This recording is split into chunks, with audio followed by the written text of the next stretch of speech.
The year is 1998, and may God have mercy on our souls. 1998 was a year of change for Formula One.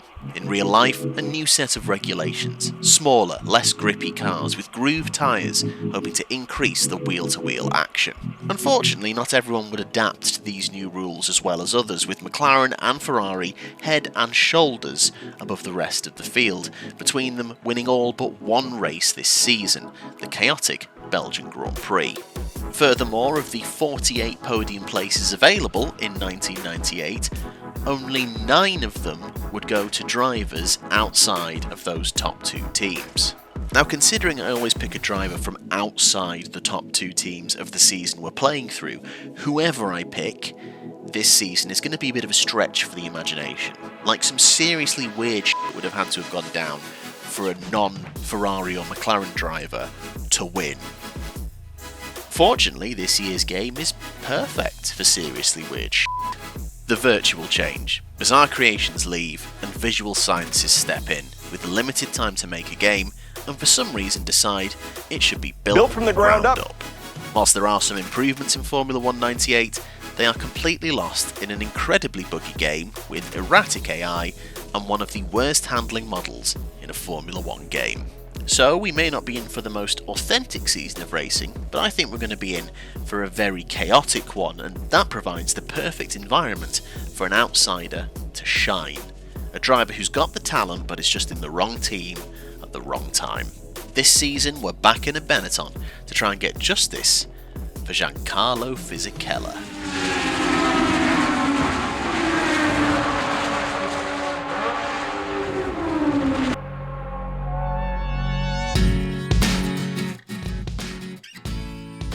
They ask you how you are, you just have to say that you're fine when you're not really fine, but you just can't get into it because they would never understand. Welcome back to another classic Formula 1 game playthrough, and yes, this time it is the dreaded Formula 1 98, a game that has a reputation as being the worst Formula 1 game ever made. I still think this is going to be a fun season. It's going to be a ridiculous season, but I think it's going to still be fun. Maybe not for me, but before we get into it though, these are the settings for the season. So as ever, it's the hardest difficulty. Damage is off because I would like to be able to try and race wheel to wheel as best as we can, and it will become very apparent as to why, to be able to do that, damage needs to be off. I just spend all year in the pits, regardless of what I'm doing. They are unhinged. Failies are off because they always seem to affect the player more than the rest of the field, so just going to level that playing field. Tyre wear and fuel depletion are off because there's no point in having them on. We are doing shortened races, as I always do, because this season would never get done otherwise. And finally, flags are on. In terms of race length, I'm going to do 12 lap races because that's similar to the length I've done in the previous playthroughs already. Steering and brake assist are off, despite how tempting that really is in this game, and the weather is going to be set to random, so it won't change within a single session, but it could easily change between sessions. And this season I'm going to use the manual transmission once again. There is a weather forecast, so I can pick my tyres ahead of the session accordingly. So that is something. Like I say, there are baby steps forward in this game over F1 97. The problem is they took a few big steps backwards off a cliff in other places. So I'm going to run full analog this season. So that means controlling the accelerator and brake on the analog as well, which in the past I've talked about not being a fan of. However, for the way this game works, where it feels like you've got to jab on the brake to get the car to rotate enough, otherwise you've got like the most insane amount of understeer, like cargo ship in Suez Canal amounts of understeer. I feel like having the analog stick is the best way to do it. Such a weird driving experience in this game. But what I will say is, ignore what's happening now, seriously, I have started to speak its language. So, why Giancarlo Fisichella? He'd signed for Benetton in 96, at the end of 1996. And that isn't a terrible decision. Sure, they're not as good as they were in 94 and 95, but they're still a top 3 team. Unfortunately, by the time he joins the team, they are not a top 3 team anymore, and they never will be again. They are about to slide backwards. So I think it sucks that he basically spent most of his prime with bad teams. Like after Benetton, he left them to go back to Jordan, and by that point, Jordan were also terrible. Yes, he did win his first race with Jordan, but in very fortuitous circumstances in 2003. And the final and most important reason I picked him, though, is I just like him. I just like him as a driver. He seemed like a very nice guy, and I would just like to bring some more success to him. Like I say, 1998 in real life, no one was talking about Giancarlo Fisichella being world champion. It is a stretch because of, how dominant McLaren and Ferrari were this season. But like I say, it's about to be a bit of a weird season that we're in for. So I think we can take advantage of the madness and maybe put some glory on his name. So here we go, first qualifying session of the season, and it's going to be a slightly... Oh, could you... Dude, shut up. Turn off the engine. I'm going to replace it with some music, just 1 second. So because this was the first officially licensed Formula 1 game on PlayStation to have advanced timing qualifying, we are at least going to be able to skip to the business end of the session, to the last 20 minutes where we can set all our times and fight realistically with the actual pole times. So if I do 30 minutes, 27 remaining, and it is Häkkinen from Coulthard from Schumacher at the minute. So is that saying that Häkkinen's only used 1 lap as a Schumacher, but Coulthard's done 11 laps? Seems slightly off balance. Let's push it forward another 10 minutes. Okay, so Häkkinen's done 7 and improved his time slightly at 1:29.9. Well, so far that is pretty accurate to real life, because in the real 1998 qualifying session, McLaren dominated. They were only like 400ths apart from each other, but 7/10ths clear of Schumacher in 3rd, and I think 9/10ths clear of Villeneuve in 4th. Adrian Newey, when there's a regulations change, is just a dangerous man. Williams, who are now without Adrian Newey and without Renault engines as well, running Mechachrome instead. Yes, I know they were technically rebadged and whatever, forget it. They didn't do too bad. They were in 4th and 6th, but about a second off the pace, whereas Eddie Irvine seemed to be struggling with the new regulations. He was about a second back on his teammate, if I remember rightly, and he was back in 8th, behind Giancarlo Fisichella, who was in 7th. Not knowing how this is going to go, I'm just going to use Giancarlo Fisichella's 7th place as the target for this one. I've not made any car setup changes. We're just going to go as is and see how close we can get to that 1:29. And we skip to lap number 3, and immediately one of the quirks of the game, where actually in some cases you can end up power sliding the car, and if you control it, it's somewhat quicker than trying to do it normally. The risk reward of that is if you get it wrong, you can slide off a long way off track and lose a lot of time. Here, coming around the final corner, we see the alternative having to dab on the brake multiple times just to get the car to turn. Yet despite that,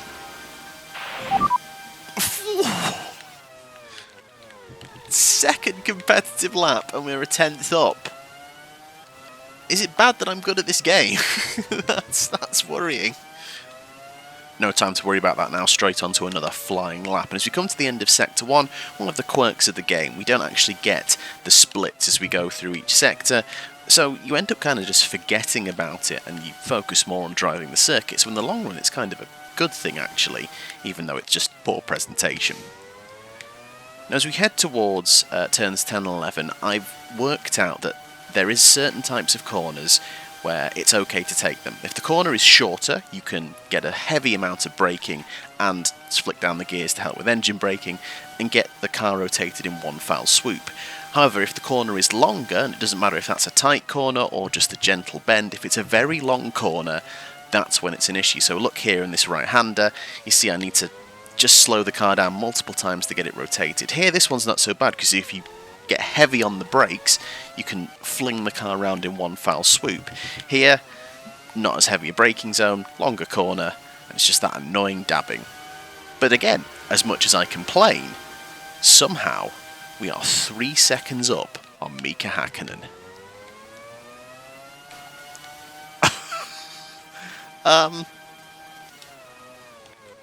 Cool. Amazing. We qualify on pole position for the Australian Grand Prix ahead of Mika Hakkinen and David Coulthard. Schumacher 4th, Irvine 5th, Vert 6th. Good. I'm not holding out much hope for a charge on the constructors this season, but good to see Vert's there. Not bad from Jean Alesi in 7th. Williams struggling. Frentzen is 8th. Villeneuve is back in 11th. Sandwiching Hill and Herbert.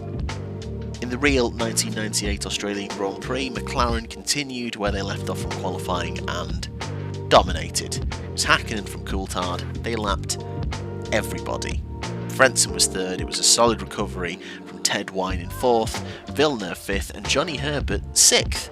He'd scored many fine points for Sauber in 97, and he looked to continue that run into 98, although this was the only point, sadly, he would score this season.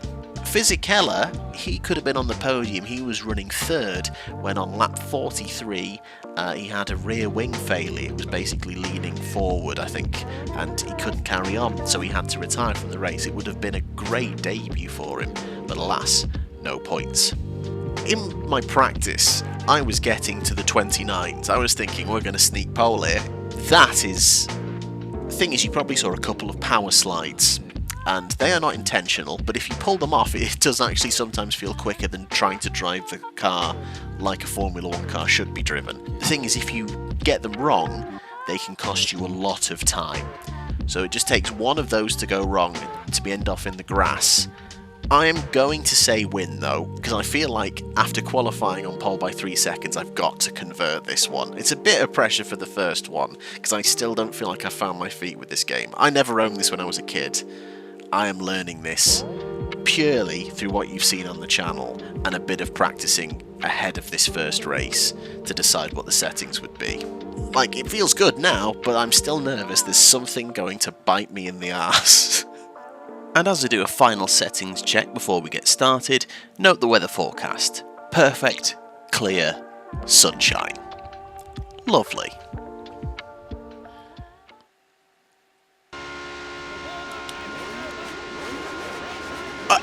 What?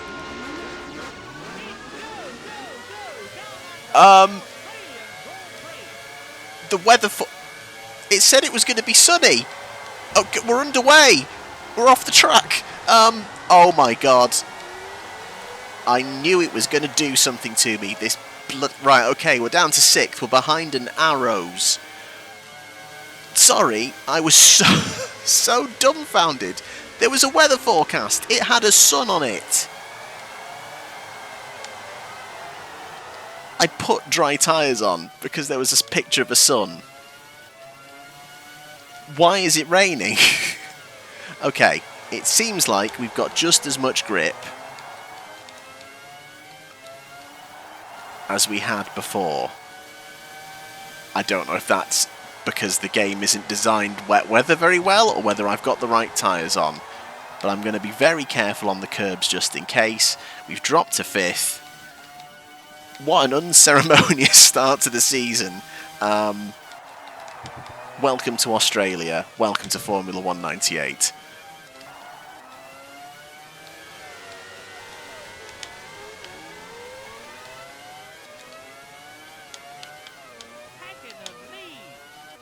Well, I've not heard the engineer calling me in for tyres, but I don't think I'd be able to hear him even if he did, so... Oh, no! God! That was a risky one. You go off there, you're in the gravel, and that's a lot of time lost.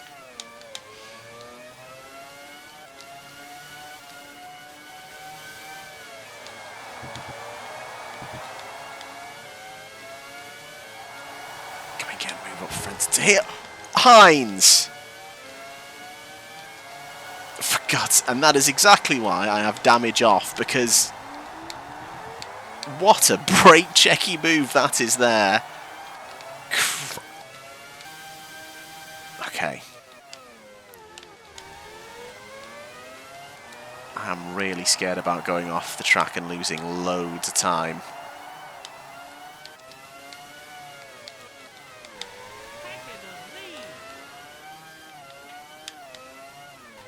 Interesting though, we've got Hakkinen from Michael from Ralph. Coulthard's lost somewhere in that opening lap melee. God almighty. Another power slide. 12 laps, slightly longer to catch them than in other playthroughs. I think it's the longest race lengths we've done. Because your lap choices are 3, 6, 9 and 12. So I thought I'll go for 12 to get a bit more racing action in there.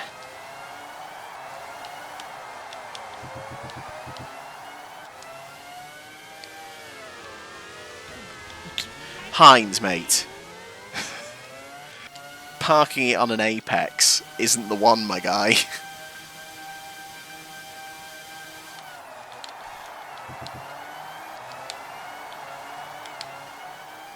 In fairness to him, as a defensive strategy, it is working. It's pissing me off, but it's working. No! Oh, one of these times I'm going to absolutely botch that corner, I can tell.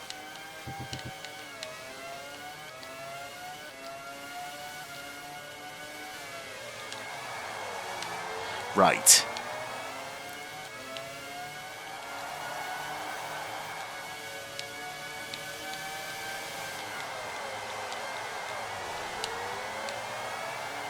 It was a good move. We predicted his weird line through that corner this time.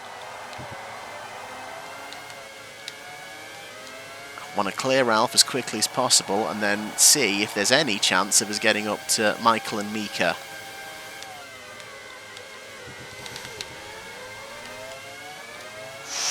Move not done. Ralph is still there. Oh, our former teammate last season. And we do it. I think we managed to hang it around the outside of that one. That wasn't too bad.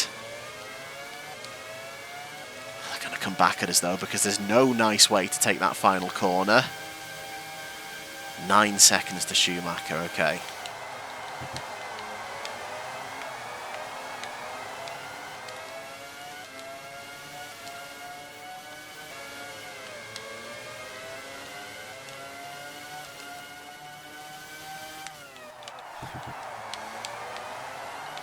Gap coming down, that's good.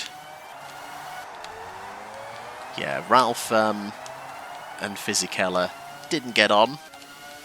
Fisichella didn't like Ralph's attitude.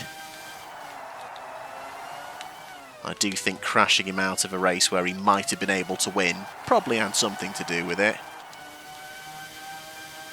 He was much friendlier and much more fond of Michael, who we are now trying to catch.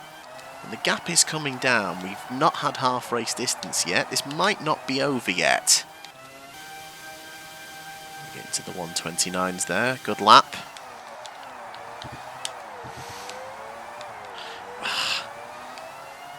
If you get offline though, it's a killer to try and correct because of how understeery the car is. Like trying to navigate a sofa. Need a couple of hot laps now. It seemed to be okay. I was really tentative those first couple of laps because I didn't know what the grip situation was. That apparently wasn't a corner cut then as well. I would probably disagree, but fine. God, don't do that.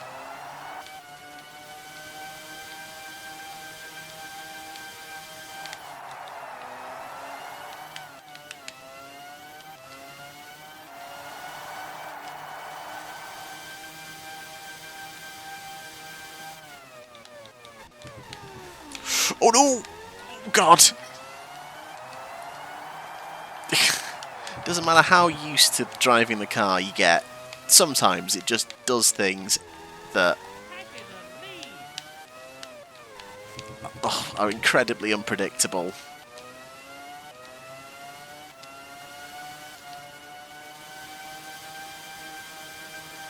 gap is coming down to Schumacher.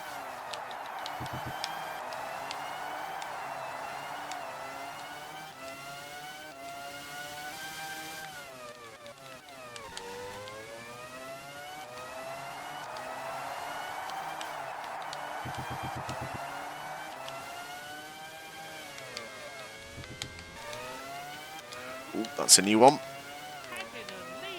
Flicking down to neutral. Which is something you couldn't do in F197. You can do it here.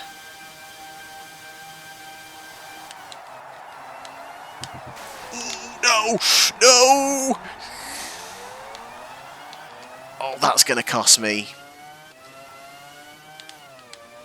I'm commentating a lot less than usual because I just have to concentrate because the car...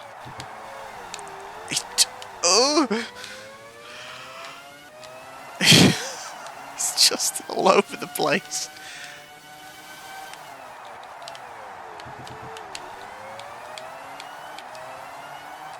There's no way to drive it smoothly in this game.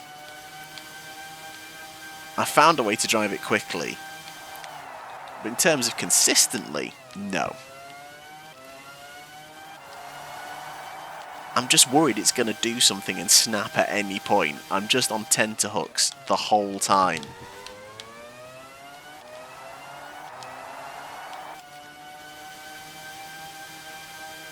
Oh wow, it's all gone very wrong.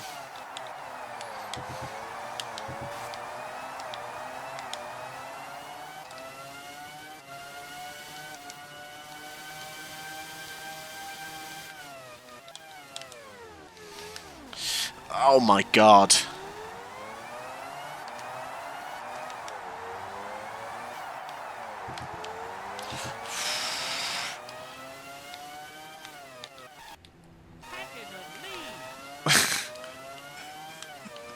When the engine cuts out, it doesn't sound like the engine cutting out. It just sounds like you've gone deaf in one ear. There's just silence.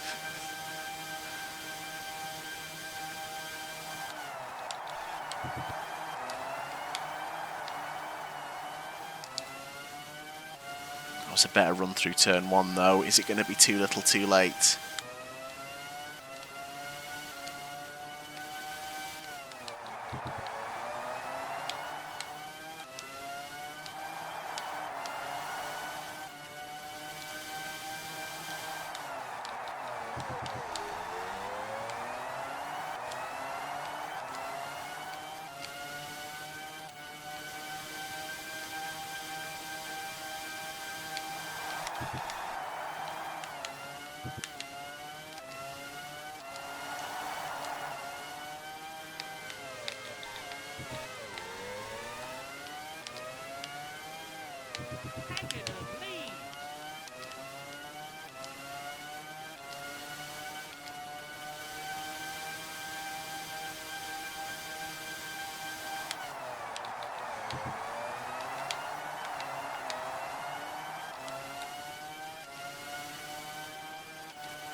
That's not Hakkinen, is it? Or is that a back marker? It doesn't matter, I'm not close enough for either, so let's just go.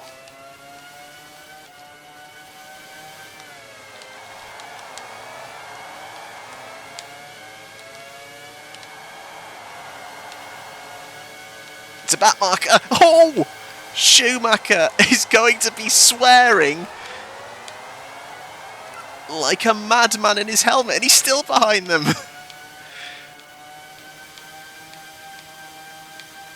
Well, whoever that was, we owe them a beer. The gap is 6 seconds to Hakkinen. Without that mistake at turn one, and without being as timid in maybe those first few laps when I realised there was still grip, it might have been on.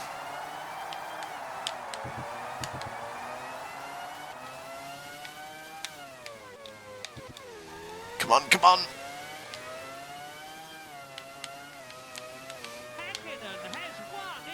And that's the distance between us and the winner.